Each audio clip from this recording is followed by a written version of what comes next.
मेरी आवाज जहां तक पहुंच रही है, पूर्णिया और सीमांचल के विभिन्न इलाकों से आए हुए आप तमाम आदरणीय बुजुर्गों का, माताओं बहनों का, नौजवान दोस्तों का, मीडिया बंधुओं का, जहां तक भी मैं अपना स्वर विज्ञान के इस यंत्र के माध्यम से पहुंचा पा रहा हूं, आप सबका मैं क्रांतिकारी इस्तकबाल करता हूं, आपका हार्दिक अभिनंदन करता हूं। जनता का प्रतिनिधित्व करने का मौका नहीं मिला। आप विभिन्न राजनीतिक दल के, आप तमाम मंचस्थ आदरणीय नेताओं का मैं बहुत बहुत धन्यवाद करता हूं और विशेष रूप से मैं किसान संघर्ष समन्वय समिति के आयोजकों का धन्यवाद करना चाहता हूं कि एक बार फिर से आपने मुझे पूर्णिया आने का मौका दिया है। इस अवसर पर मैं अपने आप को बहुत ज्यादा आभारी महसूस कर रहा हूं और अपने इस आभार को व्यक्त करते हुए मैं यहाँ इस मंच से पूर्णिया प्रशासन को भी धन्यवाद देना चाहता हूं, क्योंकि यह कार्यक्रम 11 तारीख को तय था, 9 तारीख तक परमिशन ही नहीं मिला था, लेकिन अंततः परमिशन मिला। इसके लिए मैं प्रशासन को धन्यवाद करता हूं और विभिन्न न्यूज पोर्टल चलाने वाले जो मीडिया बंधु हैं, जो मीडिया के साथी हैं, उनका मैं क्रांतिकारी स्वागत करता हूं, आपका हार्दिक अभिनंदन करता हूं। दोस्तों, कई सारे लोगों ने इस बात का जिक्र किया कि बिहार में किसान आंदोलन की शुरुआत सीमांचल से हो रही है। थोड़ा सा मैं इसमें एक बात जोड़ना चाहता हूं। शुरुआत नहीं हो रही है, लेकिन ये पूर्णिया की धरती है, ये इलाका सीमांचल का इलाका है और यह साल महान कवि, महान कहानीकार फणीश्वरनाथ रेणु का जन्म शताब्दी वर्ष है और उस कवि को याद करते हुए हम यह कहना जरूर चाहते हैं कि यह आगाज जो पूर्णिया से हुआ है, यह पहला बेशक न हो, लेकिन एक महत्वपूर्ण मुकाम जरूर हासिल करेगा। यह बात मैं इसलिए कह रहा हूं, इसके पीछे कहने का तर्क यह है कि मैं किसी और आंदोलन से इस आंदोलन को जोड़ करके नहीं देख रहा हूं, लेकिन मैं इतना जरूर समझता हूं कि जिस इलाके के लोग अपनी राजनीतिक शक्ति को लेकर के, अपने राजनीतिक अधिकार को लेकर के सचेत होते हैं, उनका खड़ा होना ही अपने आप में इस बात का संकेत होता है कि बदलाव होने वाला है। इसी के साथ, इस आग्रह के साथ यह कहना चाहता हूं कि यह किसान आंदोलन सिर्फ किसानों का आंदोलन नहीं है। यह किसान आंदोलन सिर्फ खेती को बचाने का आंदोलन नहीं है। यह आंदोलन सिर्फ किसानों को एमएसपी का लाभ मिल जाए, इसका आंदोलन नहीं है। यह विनती करते हुए इसलिए मैं कह रहा हूं कि इस आंदोलन के भीतर जो ऊर्जा लगी हुई है, इस आंदोलन के भीतर जो चिंता है, उस ऊर्जा और चिंता दोनों को हमको समझने की जरूरत है। मैं सबसे पहले चिंता के संदर्भ में आपसे कुछ बातें साझा करना चाहता हूं। बहुत सारे लोग ये कह रहे हैं कि किसान को आंदोलन करने की क्या जरूरत है, वो खेत में जाकर के खेती करे। कुछ लोग तो यहां तक कहने लगे हैं कि ये किसान है ही नहीं, ये राजनीतिक दलों के भाड़े पे बुलाए गए लोग हैं। ये तो मैं सभ्य भाषा में बोल रहा हूं। अगर आप बिके हुए पत्रकारों और मीडिया चैनलों को सुनेंगे तो आपके कान से खून निकल सकता है कि ये लड़ाई सिर्फ विद्यार्थियों का लड़ाई नहीं है। हम उस वक्त भी कह रहे थे कि ये लड़ाई एक विश्वविद्यालय को बचाने की लड़ाई नहीं है। ये लड़ाई दरअसल इस देश में देश के जवानों, किसानों और इस देश के आम आवाम के हक और अधिकार को बचाने की लड़ाई है। एनआरसी का विरोध हो रहा था, उस वक्त भी हम यही कह रहे थे कि यह सिर्फ मुसलमानों का आंदोलन नहीं है। और आज जब किसानों का आंदोलन हो रहा है तब भी मैं आपसे यही कह रहा हूं कि ये सिर्फ किसानों का आंदोलन नहीं है, ये इस देश के आम और आवाम के हक और अधिकार को बचाने की लड़ाई है। और जब मैं ये बात कहता हूं तो इसके पीछे एक तर्क है, इसके पीछे एक दावा है कि मैं ऐसा क्यों कहता हूं।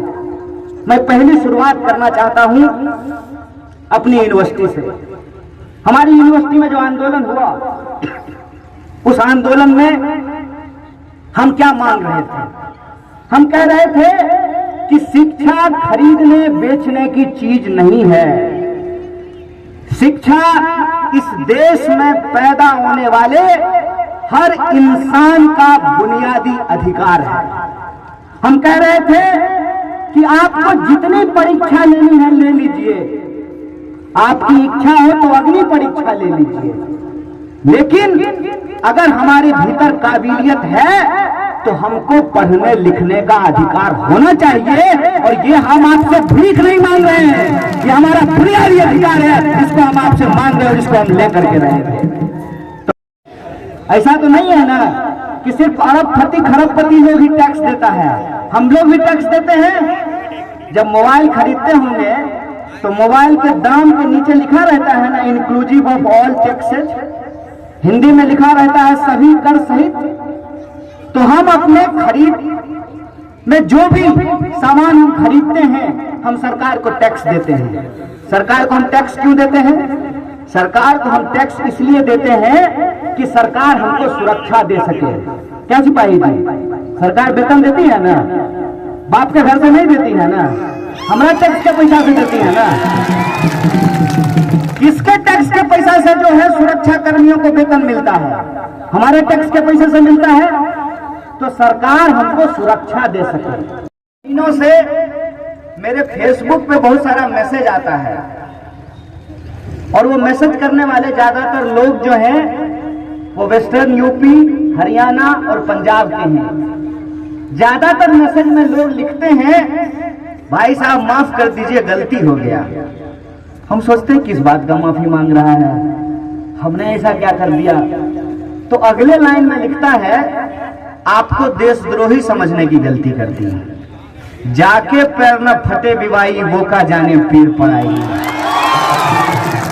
जब हमारी यूनिवर्सिटी के ऊपर हमला हुआ था तो हम इस देश में घूम घूम करके लोगों को कह रहे थे कि हमारी यूनिवर्सिटी देश के खिलाफ नहीं, देश के आम आवाम के हक और अधिकार के लिए खड़ा होने वाली यूनिवर्सिटी है।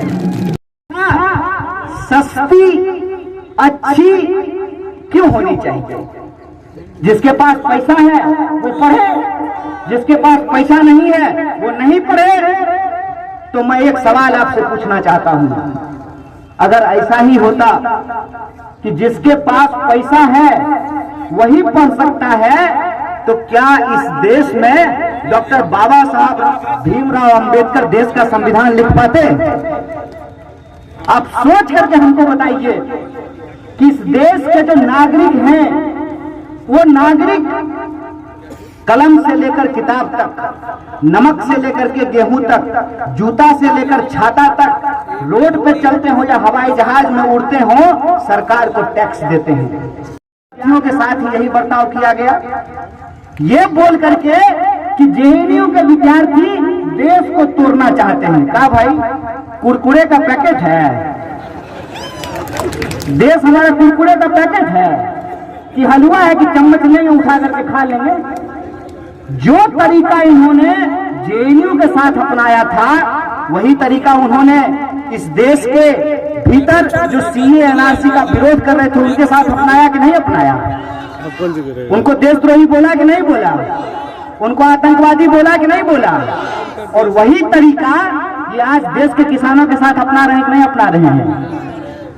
तो हमारी बारी आई थी, तुम्हारी बारी आई, और पुलिस वाले याद रखिएगा आपकी भी बारी आएगी। साजिश है वो आप समझ लीजिए। गांव में अगर किसी विधवा की जमीन कब्जा करना हो तो पहले उस विधवा को बदचलन साबित किया जाता है, पहले उस विधवा को डायन साबित किया जाता है। फिर जब उस विधवा की जमीन कब्जा कर ली जाती है तो उस विधवा की बात न थाने में सुनी जाती है, न मुखिया सुनता है, न सरपंच सुनता है, न एमएलए सुनता है, न मंत्री सुनता है, और उस विधवा की जमीन कब्जा कर ली जाती है।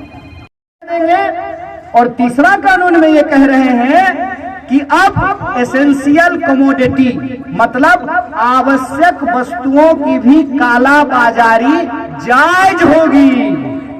समझे? अब समझ लीजिए खेला। पहला में कह रहे हैं कि मंडी समाप्त हो जाएगी, मतलब एमएसपी की गारंटी करना सरकार की जिम्मेवारी नहीं है। प्रधानमंत्री जी आए, वहां समेट करके पार्लियामेंट में बोले एमएसपी था, है और रहेगा। हे गुरुदेव, लिख दीजिए एक लाइन कानून में, क्या दिक्कत है? एक लाइन कानून में लिख देने में क्या दिक्कत है? प्रधानमंत्री जी के शब्दों में कि एमएसपी था, है और रहेगा, क्यों नहीं लिख रहे हैं? यही पे खेल है। खेल ये है कि मिनिमम सपोर्ट प्राइस है, ये मिनिमम सेलिंग प्राइस नहीं है। जूता के दुकान में जब आप जाते हैं तो आप जूता का दाम तय करते हैं कि दुकानदार तय करता है? बोले कौन तय करता है? किसान अपने फसल का दाम तय कर सकता है? क्यों? टमाटर आप अपने खेत से तोड़ लीजिएगा। हम फैशनेबल के सामने हैं गुरु, हम किस खेती किसानी देखे हैं। टमाटर आप अपने खेत से तोड़ लीजिएगा, बाजार लेकर के जाइएगा, बाजार में जो आपको कीमत मिलेगा उसी कीमत पे आप बेच करके लाइएगा। आपके पास कोई उपाय है? टमाटर को कितना दिन आप घर में रख सकते हैं? टमाटर जो है काला धन तो नहीं है कि उसको गद्दा के नीचे रख देंगे 4-5 साल के लिए, नहीं रख सकते हैं ना। तो टमाटर का दाम हम नहीं तय करेंगे। टमाटर का दाम कौन तय करेगा? खरीदने वाला तय करेगा। इसीलिए सरकार ने यह कानून बनाया था, जिसके बारे में पूर्व कृषि मंत्री आपको बता रहे थे कि मिनिमम सपोर्ट प्राइस तय किया गया कि जिसको खरीदना है खरीदे, कोई दिक्कत नहीं है, लेकिन मिनिमम सपोर्ट प्राइस से कम पे खरीद नहीं होगी। इसका क्या मतलब होता है? इसका यह मतलब होता है कि बीएसएनएल अगर रहेगा ना तो जियो जबरदस्ती धनाधन नहीं कर पाएगा। तो समझ लीजिए, को शिक्षा दे सके। तीसरा, सरकार हमारे लिए स्वास्थ्य की व्यवस्था कर सके। चौथा, सरकार हमारी बुनियादी जरूरतों को पूरा कर सके, इसके लिए हम सरकार को टैक्स देते हैं। देते हैं कि नहीं देते हैं? सरकार अगर हमारे लिए शिक्षा की व्यवस्था नहीं करे, सरकार अगर हमारे लिए स्वास्थ्य की व्यवस्था नहीं करे, सरकार अगर हमारी सुरक्षा की व्यवस्था नहीं करे, तो सरकार को टैक्स हम क्यों दें? ये सवाल हमारे मन में आना चाहिए ना। सरकार को हम टैक्स क्यों देते हैं? ताकि सरकार हमारी बुनियादी जरूरतों को पूरा कर सके। अब एक सवाल मैं आपसे पूछना चाहता हूं, क्या सरकार हमसे टैक्स लेकर के हमारी बुनियादी जरूरतों का पूरा कर पाती है?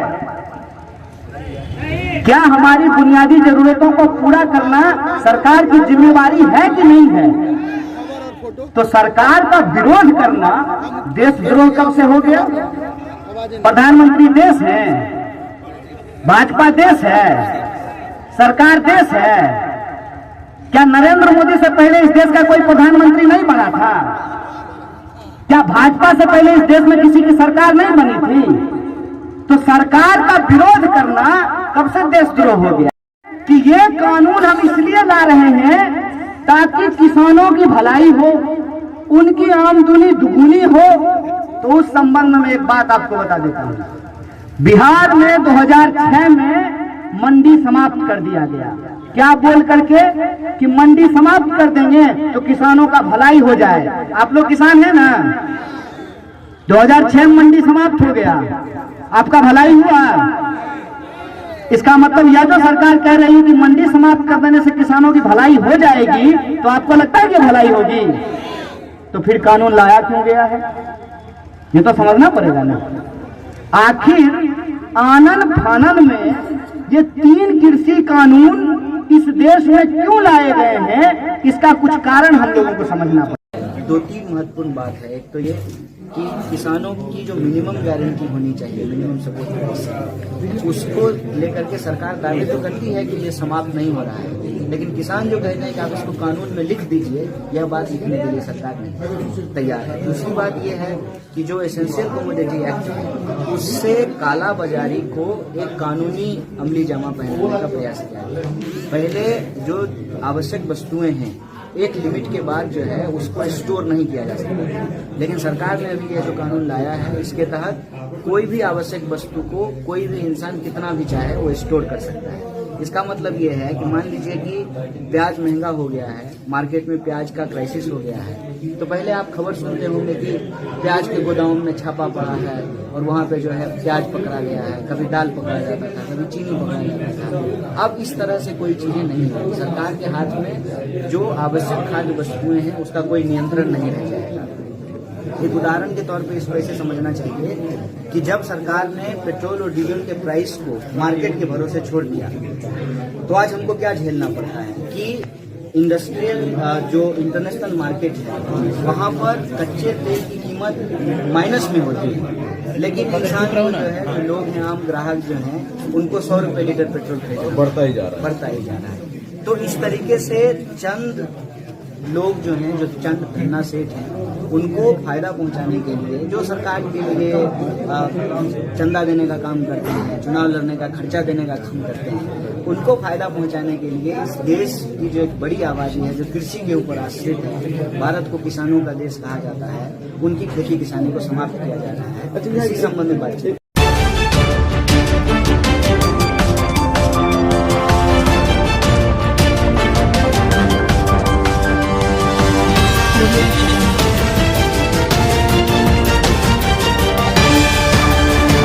आप देख रहे हैं आंखों देखी।